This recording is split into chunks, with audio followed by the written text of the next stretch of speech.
We all know Janja as the dumb hyena that's always hanging out with his even more stupid friends, Cheezi and Chungu. When we first meet him, he's your typical bad guy. He's always hungry, always cranky, and always trying to steal food from the Pride Lands.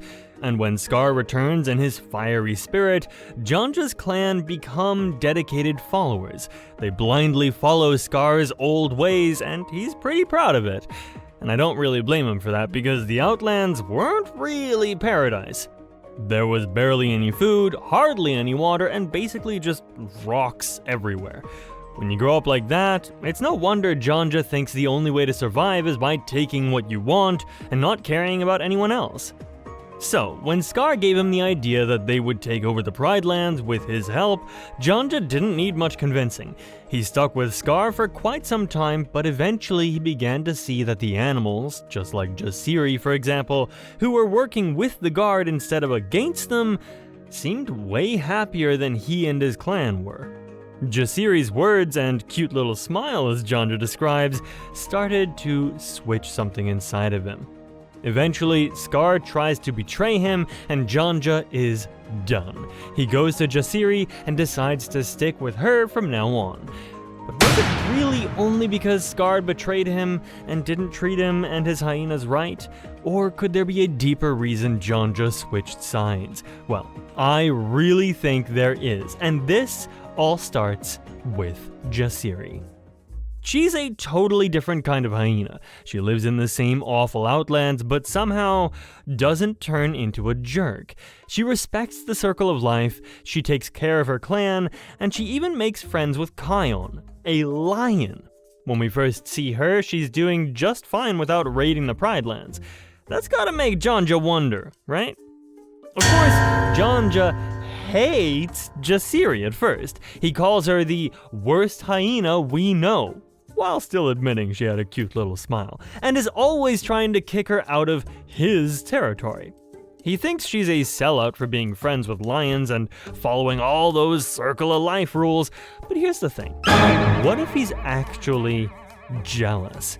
His clan is always hungry, and his plans always fail, while Jasiri's clan seems to do pretty good. Just think about how different these two are as leaders. Janja basically bullies Cheezi and Chungu into doing whatever he says. He yells at the fur brains when they mess up, which happens a lot. They seem scared of him half the time. But Jasiri? Her clan members actually respect her. They work together instead of Jasiri just bossing everyone around. And they seem happy? That's not something you see a lot in the Outlands. Remember that song, Sisi Nisawa, We're the Same? That Jasiri sings when she first meets Kion. It's still stuck in my head. It's all about how lions and hyenas aren't so different after all. That idea goes against everything Janja believes. Hyenas and lions are enemies. That's just how it is. Except Jasiri's showing him maybe that's not so true. But here's where it gets super interesting, because later in the series, Janja sings his own song called A New Way to Go. And guess what he says? Why do I feel this way inside? Jasiri doesn't fit me, she's been saving my hide. It's like, I know, she buys the whole circle of life. I mean, Sisi Nisawa was kinda catchy, alright? Yes, you heard that right. He's admitting that he's confused about Jasiri and that her song stuck with him. But the biggest moment happens in the episode, The Hyena Resistance. Jasiri starts fighting against Scar, and Janja and his clan plan an attack on her. During the fight, he gets knocked into a steam vent, and guess who was the one to save him? Jasiri. She risks her own life to help the guy who was literally trying to take her out. After pulling him to safety, she says something amazing. I'd help any hyena, Janja. Sisi Nisawa. We're the same. You and your clan don't have to be on Scar's side, Janja. You could join us, the Hyena Resistance, and help defeat him. Now watch Janja's reaction. He doesn't snarl or snap at her like usual. Instead, he looks down, all confused, and softly says, I don't think so. We ain't the same, Jasiri.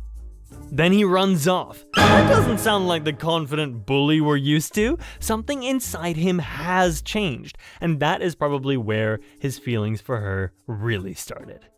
I think this moment in the steam vent shook Janja to his core. Think about it. In his whole life, has anyone ever helped him out without wanting something in return? Has anyone ever put themselves in danger to save him? Probably not. But Jasiri did exactly that, and it doesn't match with everything Janja thought he knew about how the world works. The final straw comes when Scar orders Janja and his clan to go into the Lion Guard's lair, to distract the guard while the rest of Scar's army would get rid of the royal family. But actually, he was planning to trap Janja's clan and the Lion Guard inside and set the whole lair on fire.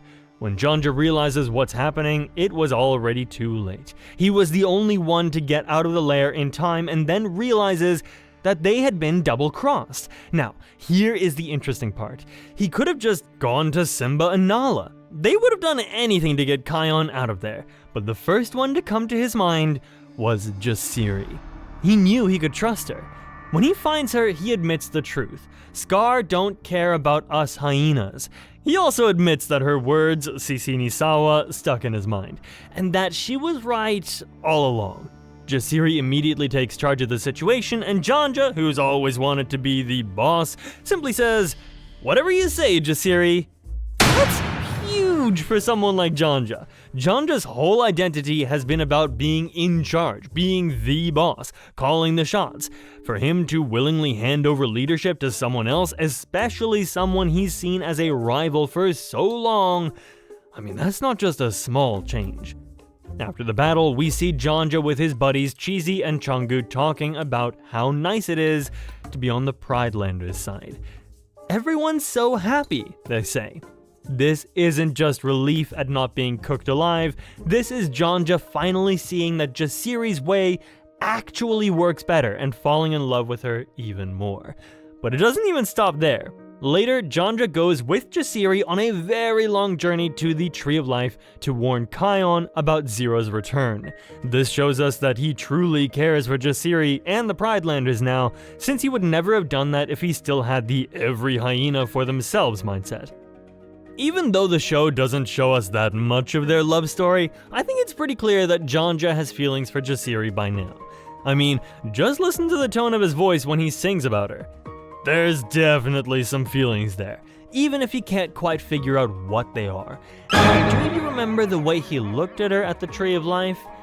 That's not really how friends look at each other. Even his tail was wagging from happiness. Whether it was a crush or just good friends, Jasiri clearly became super important to Janja. She showed him a completely different way of living, one where you don't have to be afraid all the time, where you can have real friends and a clan that cares about you. But what about Jasiri? Did she know Janja would eventually switch sides? I don't think she had some master plan, but she definitely saw something in him that others didn't. Jasiri constantly believed that Janja could be better than what he was showing the world. She never wrote him off as just a bad hyena. She recognized that growing up in the Outlands shapes you in a certain way, but it doesn't have to define you forever. Because let's talk about Jasiri's background right now. How did she become so positive when everything around you in the Outlands is negative? We know that she has a sister, Madoa, who has 2 little kids.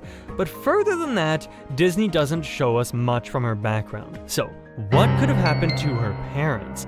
Looking at how Jasiri and her clan look, I don't think that they are the descendants of Shenzi, Bonsai, and Ed. But what if Scar had something to do with this? If her descendants didn't belong with Shenzi, Bonsai, and Ed, something else must have happened to her family, since all the hyenas from that time were teamed up with Scar. If Scar did something to her family, that would also be the reason why Jasiri's clan didn't want to team up with Scar's team. Jasiri's clan must have taken their distance from the rest of the animals in the Outlands, and maybe that is why they missed out on all the negativity. They decided to create a better life for themselves. That is why Kion never knew about the friendly hyenas, because they just lived at their watering hole and didn't care to bother the other animals. But hey, that's just a theory, and this video is about Janja falling in love with Jasiri, so let's take a look at what their future would look like. Because by the end of the series, Jasiri becomes the leader of a peaceful, unified Outlands, and Janja seems perfectly happy being part of her world. Just imagine what that means for the Outlands. For generations, it's been this harsh, every animal for themselves place where different clans fight over scraps. And now, under Jasiri's leadership, with Janja's support, it's becoming a community.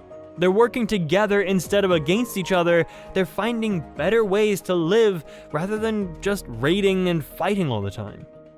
And Janja gets to be part of building that new world. He goes from being the guy who makes everything worse to the guy who helps make things better. That's a legacy to be proud of, and I think deep down, that matters to him more than he'd ever admit. Before, Janja was following Scar, thinking that was his best option. Then Scar betrays him, and he's left with nothing. If Jasiri hadn't been there showing him another way all this time, where would he have gone? Probably just become a bitter loner in the Outlands, still stealing food when he could, still making life harder for everyone around him, or maybe joined up with the next bad guy to come along, like Zira. But because Jasiri had constantly shown him a better path, he had somewhere to turn. He knew who to trust because she had earned that trust, bit by bit, even when he was being a jerk to her. Could it be that she did this because she had feelings for him as well? Well, she kept on being somewhat kind to Janja, even though he did her wrong so many times. But it eventually was a good thing that she did, because now Janja already knows where to turn because Jasiri has been there all along. Her words, "Sisi ni sawa," "we're the same," finally make sense to him. They are the same in all the ways that really matter. So when I asked if Jasiri was the real reason Janja betrayed Scar, I'm not just talking about that one moment in the battle. I'm talking about the entire journey. All those little moments where Jasiri's example made Janja question his path. All those times she extended her kindness when he expected cruelty. All those instances where her way clearly worked better than his. She was slowly changing his heart long before Scar's betrayal gave him the push he needed to act on those changes. And now that Janja has finally admitted his feelings, I think he created a bright future ahead for himself. He can rule the Outlands by Jasiri's side, and might even take something from her smartness. Their love will inspire the rest of the Outlanders to finally be happy as well, because who can be mad when there are little Janjas and Jasiris running around? So, what do you think? Was Jasiri the real reason behind Janja's change of heart? Or do you think it was mostly about escaping Scar's betrayal? Did they really fall for each other, or was it just a friendship? Let me know what you think in the comments down below, but now that you know Janja's story, you might want to know more about Jasiri's background too. Well, we have discussed it a little bit in this video, but if you want to know what really happened in her past, you should check out this video. Let me know what you think of Janja and Jasiri's love story, and don't forget to hit that notification bell so you won't miss any new videos, and I will catch you in the next one. Remember, Sisi ni sawa.